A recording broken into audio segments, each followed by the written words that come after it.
Hi everyone, today's topic is resistance. This can be sometimes a therapist's nemesis, right? In the beginning, resistance.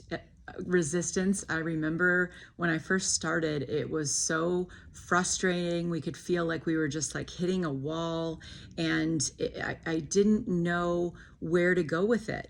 But it's interesting because through my forensic training, that taught me how to use resistance to my advantage, because a lot of times I would get in forensic evaluations, I would get more information based off of what somebody was not telling me rather than what they were telling me, right? So it's about watching the nonverbal cues, the body language, the eye contact, and kind of reading between the lines to kind of see and evaluate maybe where they are that they're not telling you, to try to see where that resistance could be coming from, right? So, and then also with resistance, resistance is just as valuable in therapy, if not more sometimes, than just somebody already having that self-awareness. And we're going to run into resistance a lot more than the clients that are more self-aware and have that insight, just because they're coming to us because they're usually at kind of a loss and they need that help. So in that of itself, there's going to be resistance. So it's up to us to not see resistance as a roadblock and see that as an opportunity. And it really is, because in that resistance, we have to be able to work with the client on that resistance before we can move forward anyway. So let's first try to identify what resistance could look like in therapy. So resistance could be when the client kind of non-verbally shuts down a little bit, could drop their head, lose eye contact, be maybe disinterested, or verbally they could say things like, I just don't know, I'm not sure, right? They kind of stop with their active participation, and now it's just very indirect, and they're kind of maybe losing interest. Or it could be the opposite way. They could begin to become more emotional. They could become argumentative. They could become more defensive or angry, more highly emotional. And that's always a cue that you hit a nerve, right? And so, or a trigger. And that's exactly where, we want to go. But remember, we're always meeting the client where they're at. So we have to make sure they're ready to go there, right? And we might know that that's where we need to go, but they don't know that that's where they need to go. So we have to then kind of switch gears into like a motivational interviewing type intervention to kind of encourage them to get there.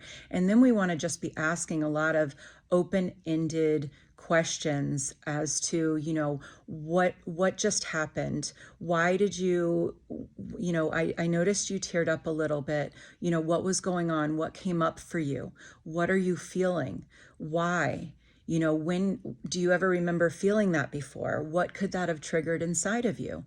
And just make sure you're asking these questions in a very sincere, non-judgmental way, and to encourage them to open up and explore that. Sometimes they'll know, and sometimes they'll say, I don't know, it just hit me. And you could say that, well, that's okay. Let's explore that. What did you feel? Go through, what did you feel emotionally? What were those emotions that came up? What did you feel physically? Where did you feel it physically? This ties into a whole mind-body connection. Sometimes, most clients are able to, assign the name of the emotion to what they were feeling, and some aren't. And then, and some can say, oh, it just feels uncomfortable.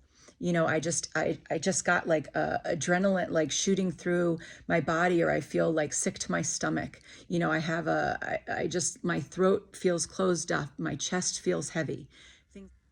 And in addressing the resistance with a client, this is where some transference can come up too. A client could take it as us kind of against them or judging them in some way.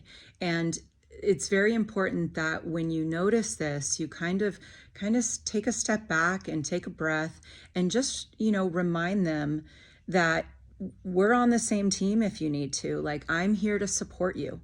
It is my job to encourage you and let you know, like, hey, we're going to have to go in this direction psychologically at some point, but you know what, you're in control. We'll go when you're ready, but let's talk about why you're not ready, so that will help get you ready, right? Explain the process to them, right? Let them in on some of our theoretical background and your thought process. This goes back to the collaboration, the client being in collaboration with you, right? And you guys being a team together on their journey.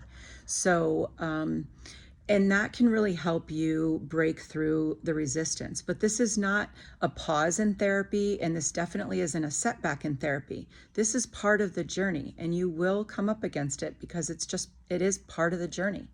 So embrace it. Try to change your perception of it so you don't feel like you're hitting a wall, or you don't feel like you have anywhere to go with this client.